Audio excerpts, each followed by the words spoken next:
once you have a label, it's hard to shed that label. And I think this whole, I don't even really want to call it a run. It's just 2 series, but in those 2 series, he showed that he's willing to adapt. He's willing to change. He's willing to, do different things that he's used to. And obviously, that's a willingness on his end, the trust and belief in his players. So I just think, everyone gives them a label, and they just run with that label since, for the last 10, 15 years. But I think the last 2 series showed his ability to adapt and change when necessary. Yeah, Josh, is this series about revenge, or is it just another year, another series? Another year, another series. Y'all can write whatever y'all want. They're gonna, make it into a revenge thing or something like that. But,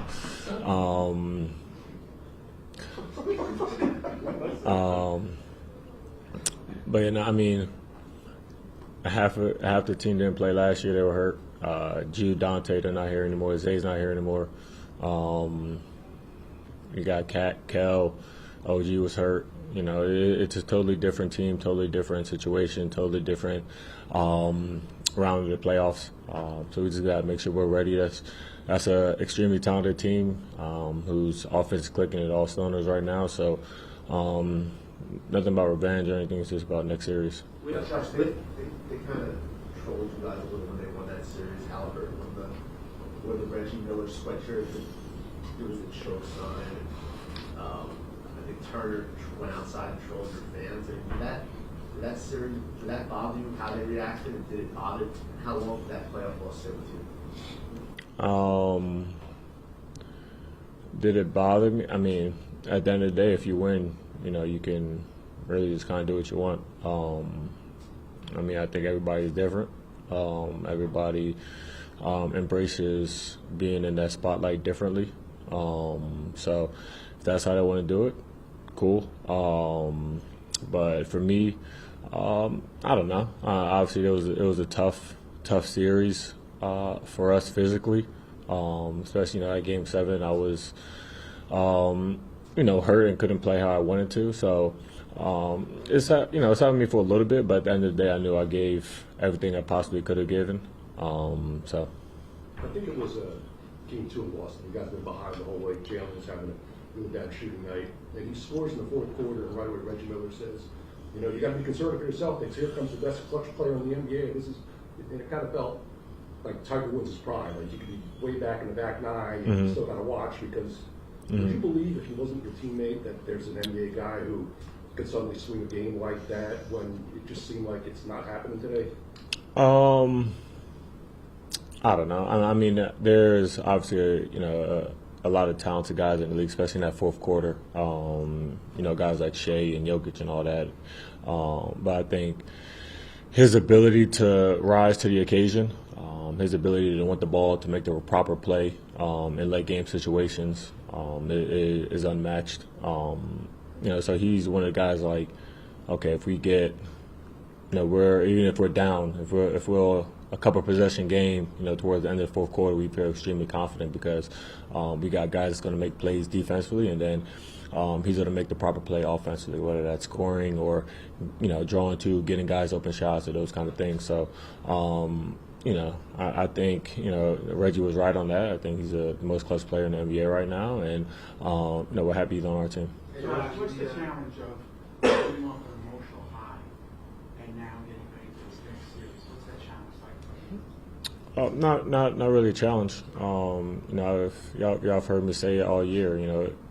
Everything was about beating the Boston Celtics. They were this, they were that, and it was always just, being who we are and being the best team we can be. Because then you get, when you're so focused on beating Boston or beating a certain opponent, when you do beat them, then it's, you're on top. You feel like you're on top of a mountain, and now you have to try to figure out what to do next. For us, it never was that. It was always next game, next series, be the best team you can be at the end of the season. So when you have that mentality, you're not really focused on one opponent or being, on top of the world, in wins and in valleys and losses. So I don't think it would be a challenge. Obviously, they're an extremely talented team, and that would be a challenge. But I don't think the situation of beating Boston and it's going to be a challenge. How do you think the Jalen and Tyrese matchup? You guys played in the second round last year, then they're ranking in the WWE ring, and now they meet again, a chance to go to the NBA Finals. Just what do you think of that matchup and everything that's around it? Yeah, WWE wrote a great script, so there's going to be a lot of guys that's going to be trying to get on WWE this summer.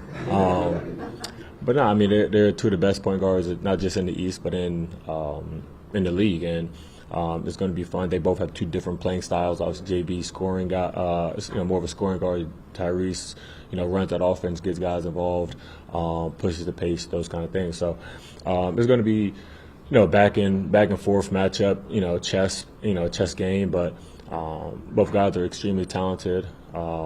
Is he just playing with the damn door? And look forward to that. How do they come back? They got 11 guys that they go to. We know you guys go 7. Yeah, I mean we just gotta trust in each other, communicate at a high level. When guys are tired, ask for a sub, and just trust everybody. A couple of guys in the postseason, the numbers have been stronger than the regular season. Do you see, based on what you're seeing on the floor, on tape, has the defense been better? I think so. I think when it's playoff time, you want to do everything it takes to win, and I think you saw that, in all over the place the last couple of series. Obviously, that one huge mixed possession that he kind of rotated everyone. He rotated to one guy, someone already stepped up for him, and it was just a domino effect. So everybody wants to win, and we're locked in on that. We're communicating at a higher level, and I think the last two games of the Boston series, without Tatum, they were moving the ball a little bit faster. They were running quicker. It forced us to communicate at a higher level, and I think that's something that can help us, going into this series with Indiana. You talked about Tibbs adapting to the playoffs. What were some of the ways you did see him, adapt and change his ways a little bit? Obviously, the Houston was the switching part. I think one of the games we came out and were very soft on our switches, and people thought we changed our coverage, and we didn't change it. We were just terrible at executing it at the players. That's one. I don't want to say too many more, but we got to show some of our cards. But his just ability to switching, and obviously some of the start of the quarter, put the ball in Mikel's hands as he's going, or when guys are hot, leave them in, or making those tough decisions on rotation. So. Like I said, you got to give him a lot of credit because he's given us a great game plan, making sure we're prepared, and he just deserves a lot of credit.